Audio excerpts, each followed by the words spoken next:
I'm ready. Anything is open, it's fine. Gotcha. So who are you?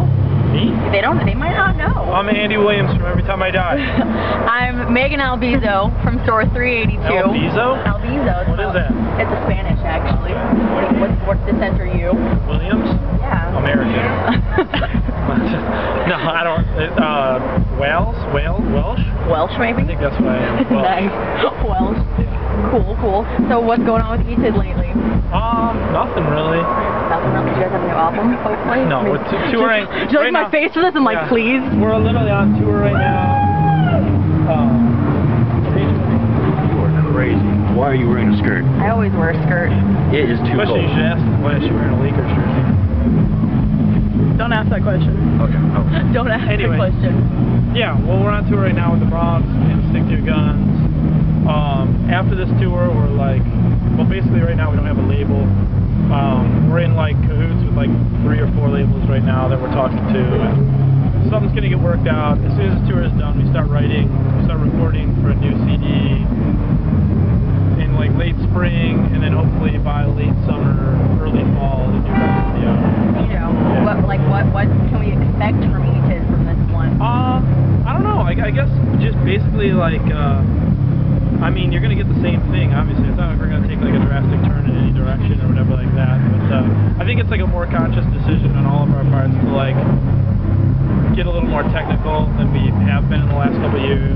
Like get back, not to like Last Night in Town years, but like, you know, we're like, I guess people that like Last Night in Town would be like, oh, you know, Holy fuck.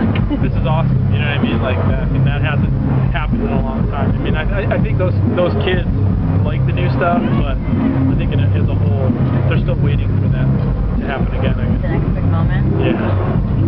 Yeah. What would you say if you like had to get like, what are you guys trying to give to music? Like the kids who come to your shows, the kids who listen to your music. What are you guys about? Just kicking ass. I mean, like literally no joke. Like we're not a political band. We've never been a band of like, you know, drinking, druggy types. I mean, dudes drink and stuff like that, but like we're not like Motley Crue or anything like that. Girls have never been like the biggest factor of a band. It's always been about the music and just basically kicking ass. So that's literally it. Like from the time we started as a band till now, it's literally just kicking ass. Literally it. Like we've never had an agenda. So we'll play with anyone, we'll go on tour with anyone, and you know, as long as people are there to like still listen to us, we'll still play. So, question, because the debate, we had a debate at work the other day. Oh, wow. Okay. Metal Michael, that's what we refer to him as, black metal guy. Okay. We both wore ETID shirts one day though, and I was like, he likes black metal. Exactly, right? Yeah. And so we got into the debate, like, and I was like, because I'm hardcore, and today is fucking long, but I like dirty southern metal. Yeah. And he was like, well, they're not considered this, they're not considered that. He was like, they wouldn't consider themselves that. So then I went on your guys' MySpace, and it was like metal, hardcore. So what would you consider yourself? Because we have genres at work, like we organize our rock wall a certain way. What would you guys consider yourself? No joke, I'd consider, like, our number one, when we started this band, we wanted to be our era's Black Flag.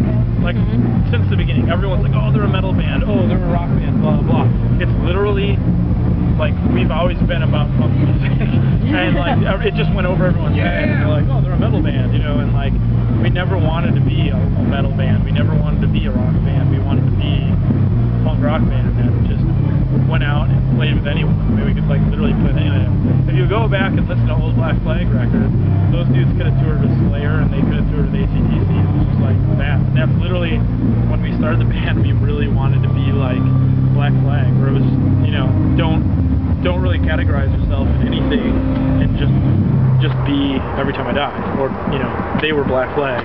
Like, you couldn't categorize them. It was just like, that's who they are. And, like, that's what we wanted to be. So, like, I think we've done a good job with that, where it's just like, oh, well, there's other bands, and then there's Every Time I Die. You know. And there's Every Time I Die. Where does the name come from? Because I read it online, but I was like... There's a million. I mean, everyone says there's like... What does it mean to you, I guess? It's just us sitting in a basement and coming up with a name that sounded like would die in it. Like, that's literally... We wanted it to sound as brutal as possible. Well, it wasn't like that, but I mean, at the time there were like no real bands. Like at the time, I mean, we started, and when we came out with the name, it was 1997. So like, you know, there weren't bands with like Die,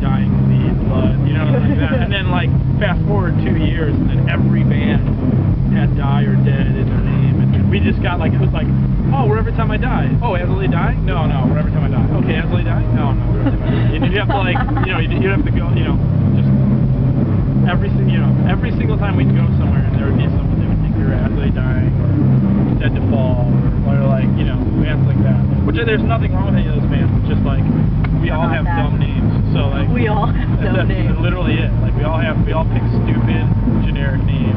If I could go back and no one would be mad at me, I would change our name to the Dudes or something like that. Like the Dudes. That would be it. Yeah. So. Okay, last question, I guess. My favorite thing to ask people is, like, anytime people come in, like, we're supposed to talk to them. Yeah. And my favorite thing, like, just learning about new music, I'm like, dude, give me your top 5. And people are always like, dude, you can't do that. I'm like, fucking do it. If I go into your car right now, what the fuck are you listening to? Right top now. 5. Right now. Your top 5 right now. Basically, okay, if a deaf person could hear for 5 bands, what would you give them? And they came to me? Yes. Oh, they would be the most bummed out human being. They don't know, man, because they don't know what anything sounds like. I would say Neurosis Times of Grace right now.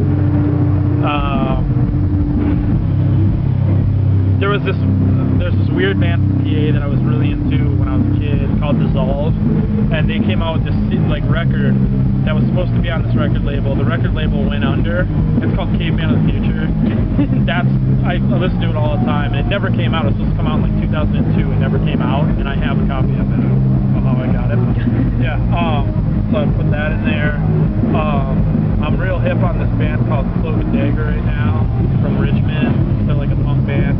Hot Snakes, Automatic Midnight, and then probably, I don't know, like the Beatles' White Album. Nice. Yeah. The Beatles' White Album. Yeah. What's your favorite Beatles song? My favorite Beatles song? Well, okay, there's a story behind it.